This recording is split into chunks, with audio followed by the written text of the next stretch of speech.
and I give the call to the honourable member for Wannon. Thanks, Deputy Speaker. Since the last election, food prices have risen by 12%. 2.5 years, 12%. Health costs are up by 10.5%. Housing by 13%.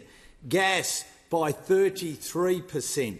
Insurance by 17%. And I could go on. We are in the midst of a cost of living crisis, and nowhere is this being felt more than when it comes to food prices. Everyone has seen it on a daily basis because when they go to the supermarket there before them, they're seeing that prices continue to go up and up. And sadly, the government has no answer to this cost of living crisis. So that is why the coalition is putting forward policies to fix the mess that the Labor government have made. And what we're doing today is we are making sure we're standing up for working families and for our farmers. The coalition is standing up for those working families and for our farmers by introducing the Food and Grocery Mandatory Code of Conduct Bill 2024.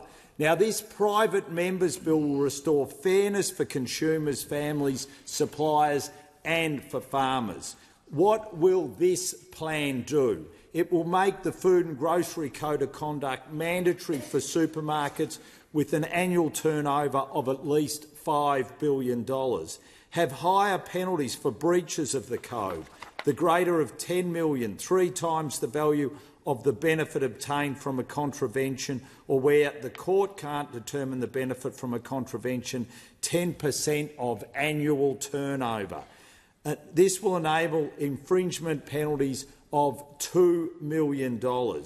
We'll also give the Australian Competition and Consumer Commission powers to undertake audits of supermarkets to ensure that supermarkets are compliant with the code. Create a supermarket commissioner to act as a confidential avenue for farmers and suppliers to address the fear of retribution, and also introduce the Consumer Competition Amendment, tougher penalties for supermarket and hardware businesses, Bill 2024, to establish sector-specific divestiture powers in the hands of the ACCC and the courts, not members of parliament, as a last resort to address the behaviour of supermarkets and to put an end to instances of price gouging.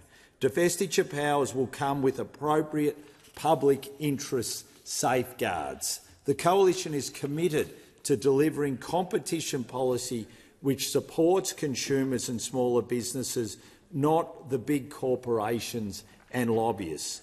Competitive markets benefit everyone by ensuring lower prices, creating more employment opportunities and fostering innovation.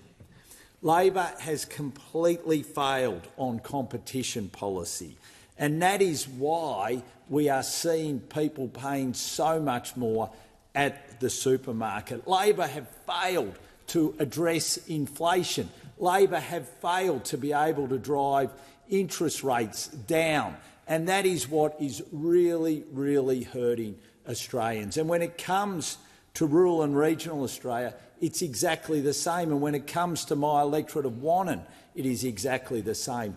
What people want to see is the government focused on getting cost of living pressures down. What people want to see is that they want to see a government that is going to address inflation and make sure it deals with inflation. Now, I'm sorry to have to be able to report, but right now the Australian people are looking at this government and the Prime Minister and just saying he looks weak, he looks like he can't do anything to address these issues, he looks incompetent, and they are calling out for action. And that is why we are introducing this private members' bill today, to make sure that we're stepping up where the government is failing. We understand and have seen it for 2.5 years. The cost of living pressure is hurting, and we now are providing the solutions that the government should have been adopting for a long, long time. So I say to everyone listening today, be rest assured The opposition understands your difficulties, and that's why we're putting solutions forward. Authorised by Dan Tehan, Liberal Party, Hamilton.